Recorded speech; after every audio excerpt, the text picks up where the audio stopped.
அன்புள்ள பெற்றோர்களே, மாணவ செல்வங்களே, நம்மில் பல பேர் சனாதன தர்மம் என்பதை பற்றிய ஒரு குழப்பத்தில் இருக்கின்றனர். அவர்களுக்கான ஒரு சுருக்கமான ஒரு உரைதான் இது. இப்பொழுது சனாதன தர்மம் என்பதை பற்றி பார்ப்போம். சனாதன ஆதி காலத்திலிருந்தே என்றும் மாறாத, அதே டயத்தில் தர்மா அப்படின்னாக்கா அதற்கான நெறி, தர்மம், முறை, ஸ்பெசிஃபிகேஷன் எப்படி வேணால் சொல்லலாம். அப்போது நாம் நம்மளுடைய வாழ்க்கையில் ஒழுக்க சீலமாக கருதக்கூடியவை இந்த 3 அங்கங்கள் ரொம்ப முக்கியம். எப்பொழுதுமே சனாதன தர்மா அப்படின்னா உடனே இந்த குலம் சம்பந்தப்பட்ட வர்ணாசிரமம் அப்படின்னு வந்துடுது. ஆனால் அந்த வர்ணாசிரமம் அப்படிங்கிறது ஒரு levels of education or levels of knowledge பற்றி தான் சொல்லுது ஒழிய வேறு எந்த விதமான குல தர்மத்தை பற்றி பேசலை. குல தர்மம் அப்படின்றது அமையிறது எதனாலன்னா அவங்களுடைய வாரிசு இப்படி வரணும் அப்படின்னு ஒரு நம்பிக்கையின் பார்ப்பட்டு வளர்க்கக்கூடிய ஒரு கல்ச்சர் என்று சொல்லலாம் இல்லையா. அப்போ அந்த குடும்ப கலாச்சாரமாக வரப்போ அது ஆட்டோமேட்டிக்காக குல தர்மம் அப்படின்னு சொல்லிடுறோம். பிராமண அப்படின்னு சொல்கிறோம். பிராமண, க்ஷத்ரிய, வைஷ்ய, சூத்ர அப்படின்னு சொல்கிறோம். சூத்ர அப்படின்னாலே நம்ம அந்த காலத்தில் மேத்தமேட்டிக்ஸில் நம்ம படிக்கிறப்ப பார்த்தீங்கன்னாக்கா சூத்திரங்கள், வாய்ப்பாடுகள் என்று சொல்லுவோம். இந்த வாய்ப்பாடுகள் அப்படின்னா இந்த ஃபவுண்டேஷன்ஸு க்ளீனாக இருக்கணும். அப்போது இந்த சொசைட்டிக்கு இந்த ஃபவுண்டேஷன்றது ரொம்ப ரொம்ப முக்கியம். இந்த ஃபவுண்டேஷன் சர்வீஸ், அப்போ ஃபண்டமெண்டல் சர்வீஸ், நம்மளுடைய சமூகத்துக்கான ஃபண்டமெண்டல் சர்வீஸுங்கிறது ரொம்ப முக்கியம். அதில் தான் யார் என்னென்ன தொழில் பண்ணுறாங்க அப்படிங்கிறது இல்லையா. ஸோ அதில் இந்த சூத்திரர்கள் அப்படின்றது இந்த ஃபவுண்டேஷன்ஸில் ஸ்ட்ராங்காக இருக்கணும். அதாவது நாம் எந்த கல்வியும் எடுத்துக்கலாம், அது ஞான கல்வியாக இருந்தாலும் சரி, இல்லாட்டினா லௌகீகம் ஆன்மீகம் சார்ந்ததாக இருந்தாலும் சரி, ஆனால் ஃபவுண்டேஷன் ஸ்ட்ராங்காக இருக்கணும். ஸோ அதை பற்றி தான் ஒரு எலிமெண்ட்ரி எஜுகேஷன் அப்படின்னு சொல்லலாம். அப்போ அந்த ஹை ஸ்கூல், அதாவது ஸ்கூல் லெவல்லன்னு கூட வச்சுக்கலாம். அப்போ இந்த ஃபவுண்டேஷன் ஸ்கூலில் இருக்கணும் அப்படிங்கிறதுனால தான் நம்ம எல்லா விதமான சப்ஜெக்ட்ஸையும் நம்ம படிக்கிறோம். இப்போ ஒரு ஸ்டூடெண்ட் அல்ஜிப்ரா படிக்கிறான், மேக்ஸில் 10th ஸ்டாண்டர்ட் 11th ஸ்டாண்டர்டில் ஈவன் 10th ஸ்டாண்டர்ட் வரையில் அப்படின்னா அவுட் ஆஃப் கம்பல்ஷன் தான் படிக்கிறான். அது அப்படியே a+b whole square is equal to a² + b² + 2ab வெளியில் போய் சொல்ல போகிறது இல்லை. அதனால் எந்த விதமான டைரக்டான பெனிஃபிட்டும் கிடையாது. 8 சுரக்காய் கறிக்கு உதவாது அப்படிம்பாங்க. அந்த மாதிரி ஆனாலும் அதை கற்றுக்குறோம். அந்த சூத்திரங்களை ஏன் கற்றுக்குறோம் அப்படின்னாக்கா சில விஷயங்களை ஃபவுண்டேஷன் லெவலில் நம்ம கற்றுக்கிறது நல்லதுங்கிறதுனால. இப்போது இதுக்கு அடுத்த ஸ்டேஜ் அப்படிங்கிறப்ப ஹையர் செகண்டரின்னு வந்தோடனே நம்ம என்ன பண்ணிடுறோம், ஹையர் செகண்டரி காலேஜ் அப்படின்னு வச்சுக்கலாம். ஸோ அப்போ வந்தோடனே வைஷ்யா. இந்த வைஷ்யன்றது என்னன்னாக்கா நாம் படித்த கல்வியை எப்படி நாம் பயன்படுத்தலாம், அதை வியாபாரமாக மாற்றலாம், அதாவது வியாபாரம் சேலபிளாக பண்ணலாம், மார்க்கெட்டபிளாக பண்ணலாம். அப்போ நம்மளுடைய படித்த கல்வியை நம்ம மார்க்கெட் பண்ண கற்றுக்கணும். அப்போ தான் நமக்கு ஒரு வேலை வாய்ப்போ இல்லாட்டினா வியாபார வாய்ப்போ கிட்டும். அதுக்கப்புறம் நாம் அந்த தொழிலில் நல்ல மேலும் செழுமையடைந்து நாம் பணம் நல்லா சம்பாதிக்க ஆரம்பிச்சிடுறோம். ஸோ நமக்குன்னு ஒரு ஸ்டேட்டஸ் வந்தது, ஏர்னிங் வந்துடுது. அதுக்கப்புறம் நம்மளுடைய தர்மம் அப்படிங்கிறது, அதாவது ஒவ்வொரு கலைகள், ஏகப்பட்ட தொழில்கள் இருக்கின்றன. அப்போ அந்த தொழிலை பாதுகாக்க வேண்டாமா? ஸோ அந்த தொழில் பாதுகாப்புங்கிறது ரொம்ப முக்கியம். அதுக்குன்னு சில வரையறை, இதெல்லாம் நம்ம ஒரு தொழிலை எக்ஸ்பர்டைஸ் பண்ணிட்டோம். இப்போ ஒரு கார்பெண்டர் இல்லைனாக்கா கார்பெண்டருக்குன்னு சில வரையறை இல்லையா.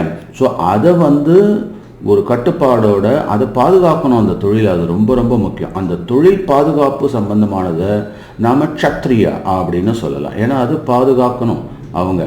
அப்போது நம்ம சமூகத்தை பாதுகாக்க வேண்டிய பொறுப்பு இந்த க்ஷத்ரியாஸ். இப்போ இதுவரையில் நாம் நினச்சிருந்தோம் க்ஷத்ரியா அப்படின்னாக்கா வெறுமனே ஏதாவது ராஜாக்களுடைய பொறுப்புன்றது ஒரு டைமென்ஷனில் இருந்தாலும் இது ஒவ்வொரு தொழிலையும் நம்ம பண்ணலாம்னு சொல்லியிருக்கல. ஃபார் எக்ஸாம்பிள் இப்போ சைபர் செக்யூரிட்டி பற்றி பேசலாம். ஐடியில் நம்ம பண்ணோம்னாக்கா சைபர் செக்யூரிட்டி க்ஷத்ரியாஸ்ன்னு தானே சொல்லணும். இப்போ புரியுதுன்னு நினைக்கிறேன் உங்களுக்கு. அதே மாதிரி ஒரு கார்பெண்டர் தொழில்னா அந்த கார்பெண்டருக்குன்னு சில லிமிட்டேஷன்ஸ், எந்தெந்த மரங்களை யூஸ் பண்ணலாம், எப்படி பாதுகாப்பான முறையில் ஒரு தொழிலை செய்வது, இதெல்லாம் அவங்களுடைய தர்மம். ஸோ அப்போது நாம் நம்மளுடைய ஸ்கில் செட்டை வளர்த்துக்கிட்டே போகிறப்ப நம்மளுடைய லெவல் ஆஃப் நாலேஜ் அண்ட் எஜுகேஷனும் வளர்ந்துக்கிட்டே இருக்கிறதுனால ஒவ்வொரு லெவலில் அவங்க அந்த போர்ட்ஃபோலியோவை எடுத்துக்கணும். சரிங்களா. இப்போது ஒரு நீர் மேலாண்மை அப்படின்னு எடுத்துக்கிட்டோம்னாக்கா எங்கே வந்து அணை கட்டலாம், எங்கே கட்டக்கூடாது, நினச்ச இடத்தெல்லாம் கட்டிடலாமா. அதே மாதிரி ஒரு வேதியியல் துறையில் இருந்தாங்கன்னாக்கா நினச்ச இடத்தெல்லாம் நாம் வந்து ஒரு இண்டஸ்ட்ரியை உருவாக்கலாமா. ஸோ அதுக்கு என்ன சேஃப்டி என்ன, செக்யூரிட்டி என்ன, இது எல்லாமே முக்கியம் இல்லையா.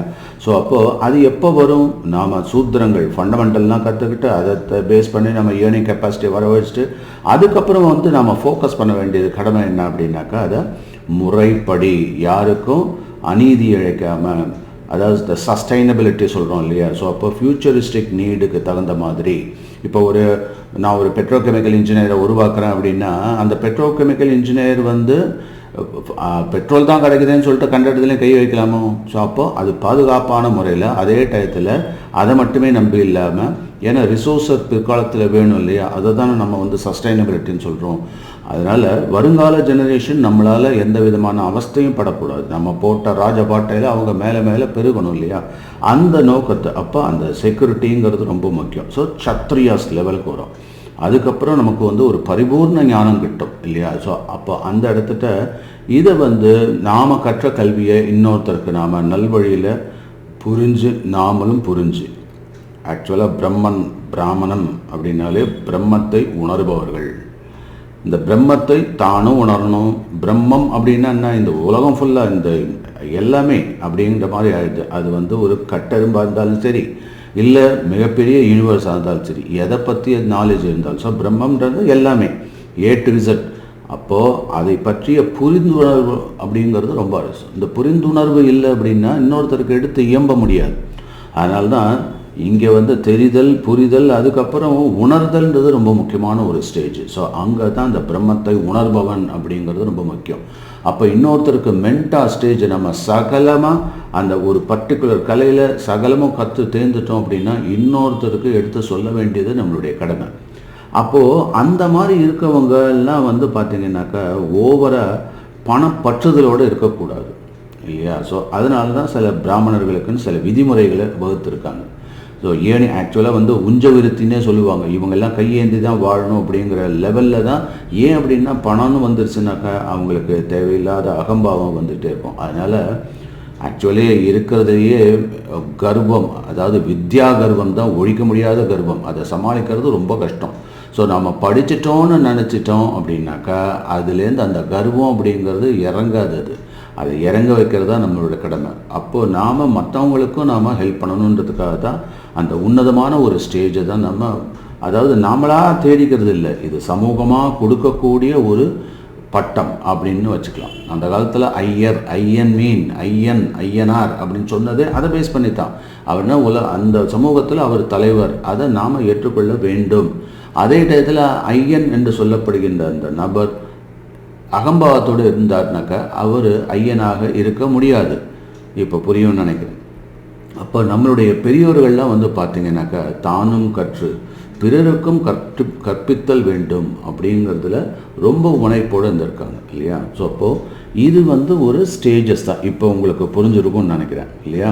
ஸோ எல்லாரும் வந்து மிக அறிவு சிறந்தவராக இருந்தாலும் இன்னொருத்தருக்கு கொடுக்கக்கூடிய ஒரு குருமா ஸ்டேஜ் அடையணுன்னாக்கா அதுக்கான நம்ம வழிமுறைகளை நம்ம ஃபாலோ பண்ணணும். ஸோ இந்த நிலைகள் அதை தான் நாம் வந்து இந்த வர்ணாசிரம தர்மம் அப்படின்னு நாம் சொல்கிறோம். இது ஒரு பக்கம் அப்படி போகட்டும். ஓகே. ஸோ இப்போ இது தெளிவாக இருந்திருக்கும்னு நினைக்கிறேன்.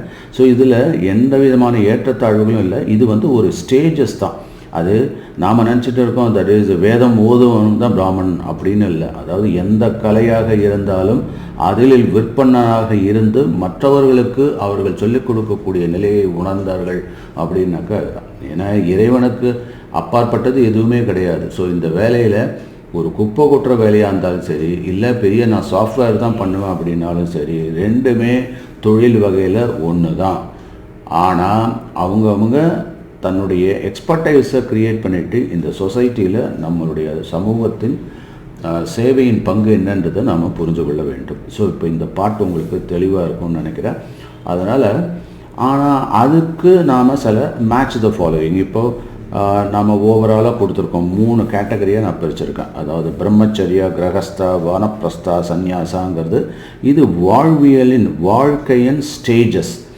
இது வந்து நாம் கற்றுக்கொண்ட கலையின் ஸ்டேஜஸ் அப்படின்னு சொல்லலாம். பிராமண, சத்திரிய, வைஷ்ய, சூத்ர. அது கீழேந்து அதாவது பாதாதி கேசம் கேசாதி பாதம் சொல்லுவாங்க. ஸோ கீழேருந்து மேலே போகிறது, இது மேலேருந்து கீழே.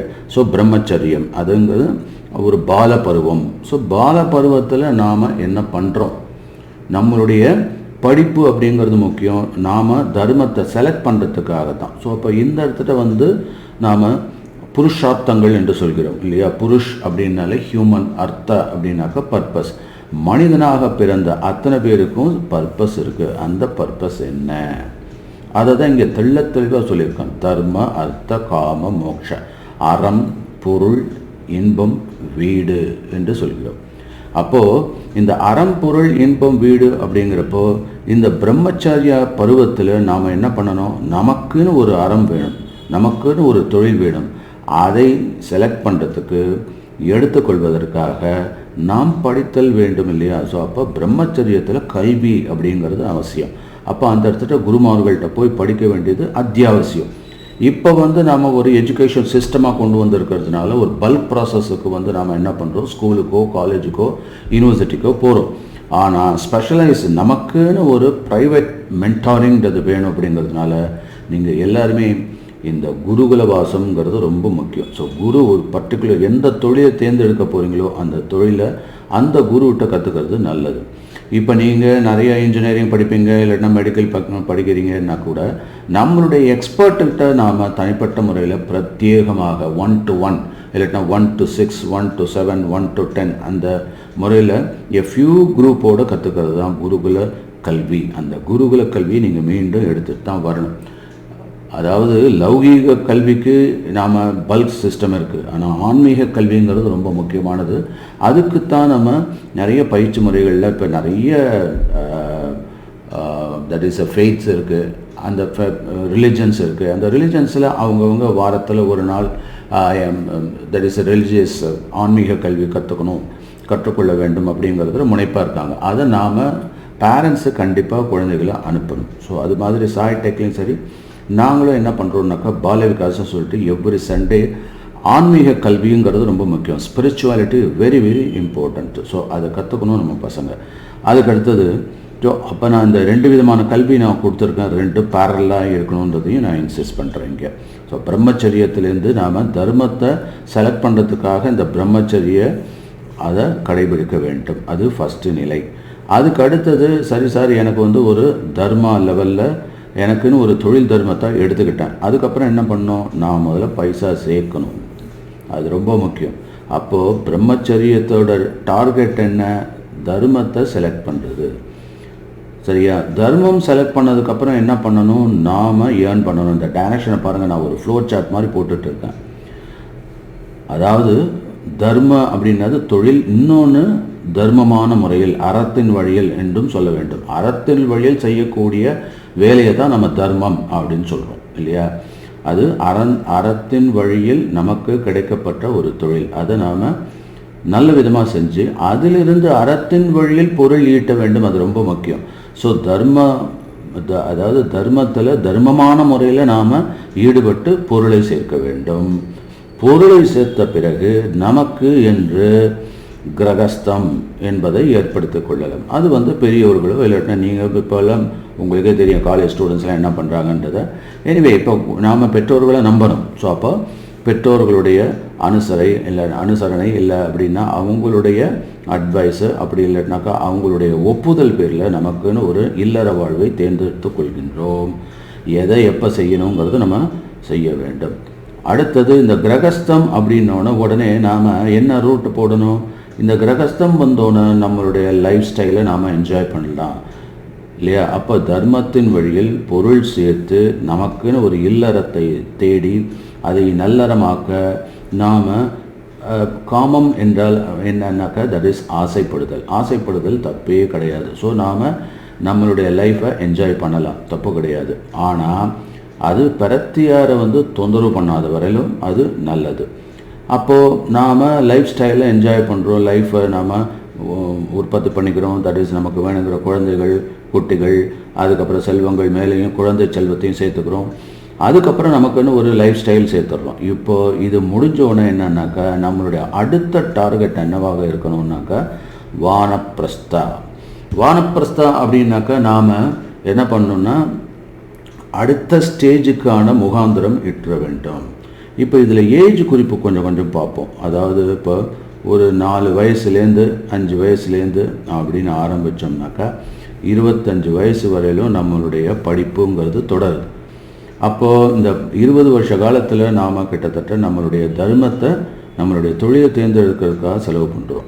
அடுத்த ஒரு 25லேருந்து ஒரு 50 வயசு வரையிலும் அப்படின்னு வச்சுக்கிட்டோம்னாக்கா நாம் இந்த கிரகஸ்த பீரியடை நம்ம லைஃப்பில் என்ஜாய் பண்ணுறோம். 50 வயசுக்கு ஆனதுக்கு அப்புறமே நாம் என்ன பண்ணணும், நாம் நம்மளுடைய உறவினர்கள் மற்றும் சுற்றத்தார்கள் அவர்களுடைய நல்வாழ்வுக்கும் நாம் செயல்பட வேண்டியது நம்மளுடைய கடமை. ஸோ அப்போ இந்த 50லேருந்து கிட்டத்தட்ட 75 வயசு வரையிலும் நாம் என்ன பண்ணணும் அப்படின்னா இந்த நற்காரியங்களை நாம் சேர்த்துட்டு நாம் என்ன பண்ணணும், நாம் சந்நியாசம், அதாவது டோட்டல் டிட்டாச்மெண்ட். இதோடைய ஏஜ் அப்படின்னாக்கா 75+ அப்படின்னு வச்சுக்கலாம். இங்கே வந்து சுற்றத்தார்கள் அப்படின்னு வந்ததுன்னா இங்கே வந்து உலகத்துக்கே நாம் வந்து என்ன நன்மை செய்ய வேண்டும், அதாவது நம்மளுடைய டார்கெட் மோட்சமாக இருக்க வேண்டும் சந்நியாசா பீரியடில். அதை எல்லாமே தனக்குன்னு வச்சுக்கக்கூடாது. இதுவரையில் வாழ்ந்த வாழ்க்கை போதும் அப்படின்ற மாதிரி எடுத்துக்கிட்டு நாம் என்ன பண்ணுறோம், நாம் அந்த வீடு பேரு அப்படின்றதுக்கு தயாராக விட்டுட்டு போயிடு, அதுதான் வீடு பேரு. அப்போ விட்டுட்டு போகிற அளவு அப்படின்னா டோட்டல் டிட்டாச்மெண்ட்டை எடுத்துக்கணும். அதுதான் மோகட்சயம், எதுலேயுமே பற்றுதல் இருக்கக்கூடாது. அப்போ அந்த பற்றறு நிலைமை வர வேண்டும் என்பதற்காக நம்ம உழைக்கிறோம். இப்போ வந்து நான் வந்து ஒரு அழகான மேட்ச் த ஃபாலோயிங்கோ இல்லாட்டினா ஒரு ஃப்ளோ சார்ட்டோ இதை பண்ணி போட்டிருப்பேன். அதே மாதிரி இந்த லெவலில் சூத்ரா லெவல்லேருந்து நம்ம வைஷ்யா லெவலுக்கு வரணும், வைஷ்யா லெவல்லேருந்து க்ஷத்ரியா லெவலுக்கு வரணும், க்ஷத்ரியா லெவல்லேருந்து நாம் பிரம்மச்சரிய பருவத்துக்கு பிராமண ஸ்டேஜுக்கு நாம் வரணும்.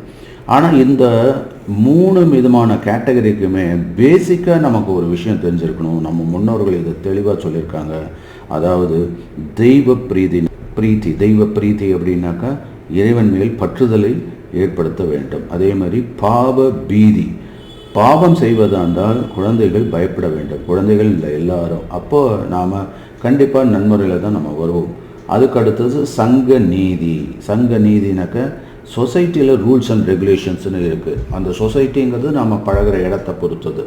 நம்ம வீட்டுக்குள்ளேயே இருக்கிறப்ப ஃபேமிலி, அதுக்கப்புறம் நம்மளுடைய சுற்றத்தார், அதுக்கப்புறம் நம்மளுடைய கல்ச்சர், அதுக்கப்புறம் நம்மளுடைய நாடு, அதுக்கப்புறம் நாம் இருக்கிற இடம், தேசம் எல்லாமே. நாம் ஸ்கூல் போனாலும் ஸ்கூலில் உள்ள ரெகுலேஷன்ஸு, காலேஜ் போனாலும் கம்பெனி போனாலும் அந்த ரூல்ஸ் அண்ட் ரெகுலேஷன்ஸை நம்ம கரெக்டாக அந்த இடத்துக்கு தகுந்த மாதிரி நாம் அவங்க என்ன ரூல்ஸ் அண்ட் ரெகுலேஷன்ஸ் வச்சுருக்காங்களோ அதை கட்டுப்பட வேண்டியது நம்மளுடைய கடமை இல்லையா? ஸோ இப்போ ஓரளவு நான் வந்து ஒரு ஜஸ்ட் மாதிரி கொடுத்துருப்பேன். சனாதன தர்ம அப்படிங்கிறது இதோட பேஸ்மெண்ட் பார்த்திங்கன்னா தெய்வ பிரீதி, பாவ பீதி, சங்க நீதி அப்படிங்கிறது. இதில் வேறு நிலைகளை சொல்கிறது சூத்ர, வைஷ்ய, க்ஷத்ரிய, பிராமண அப்படிங்கிறது. பிராமணாங்கிறது ஒரு மென்டார்ஷிப், ஒரு குருமார் நிலையை அடைவது. அதே மாதிரி இங்கே வந்து பார்த்திங்க அப்படின்னா பிரம்மச்சரிய 5லேருந்து 25 அந்த இடத்துல நம்மளுடைய டார்கெட் வந்து என்னவாக இருக்கணும், தர்மம் அப்படிங்கிறது தான், தொழில் தான். கிரகஸ்தர்களுக்கு என்ன டார்கெட், சம்பாதிக்க வேண்டியது. வானப்பிரஸ்தர்கள் வரையிலும் காமத்தை என்ஜாய் பண்ணலாம் இல்லையா, லைஃப் ஸ்டைலை இன்க்ரீஸ் பண்ணிக்கலாம், தப்பு கிடையாது. ஆனால் சந்நியாச ஸ்டேஜில் வந்தோன்னு நாம் மோகட்சயமே மோட்சம், அதுதான் நம்மளுடைய டார்கெட்டாக இருக்கணும். இந்த காமங்கிறது நாம் நல்லா புரிஞ்சுக்கணும். அதாவது love is selflessness, lust is selfishness இல்லை. அப்போது அன்புங்கிறது யார்கிட்ட வேணால் காமிக்கலாம். ஆனால் காமங்கிறது நமக்கு ரெஸ்ட்ரிக்ஷனாக நம்மளுடைய இல்லறமெனவோ அங்கே தான். அதாவது அங்கே ஒரு லிமிட்டேஷன்ஸ் இருக்கணும் நம்மளுடைய ஆசைகளில். ஆசைப்படுறது தப்பு இல்லை, ஆனால் லிமிட்டேஷன்ஸ் இருக்கணும். அதை ஒரு டார்கெட், அதாவது ஆசைப்படுறதையும் லிமிட்டடாக நாம் பண்ணணும், அளவுக்கு மீறி பண்ணக்கூடாதுங்கிறதுல ரொம்ப முக்கியத்துவம் கொடுக்கணும். ஸோ இப்போ இந்த match the following flow chart எப்படி வேணால் எடுத்துக்கலாம். இது வாழ்க்கையில் உங்களுக்கு மிகப்பெரிய அருமையான ஒரு ஃபவுண்டேஷன், ஒரு நேவிகேஷன், இல்லாட்டினா மேப்பிங், இல்லாட்டினாக்கா நம்மளுடைய குறிக்கோள் பட்டியல் அப்படிங்கிறத நம்மளுடைய சனாதன தர்மம் நமக்கு அளித்திருக்கின்றது. நம்மளுடைய பெரியோர்கள், நம்மளுடைய முன்னோர்கள் இதை பெருமையாக பண்ணியிருக்காங்க. ஸோ இது வந்து ரொம்ப முக்கியமாக ஒவ்வொருத்தரும் எந்த ரிலிஜனாக இருந்தாலும் சரி, இதை அவங்கவுங்க ஃபெய்த்தை பேஸ் பண்ணி நாம் இதை கடைபிடிக்கிறது நம்ம இந்திய நாட்டுக்கு உகந்தது என்று கருதி நான் இந்த சிற்றுரையை முடித்துக் கொள்கின்றேன். நன்றி, வணக்கம்.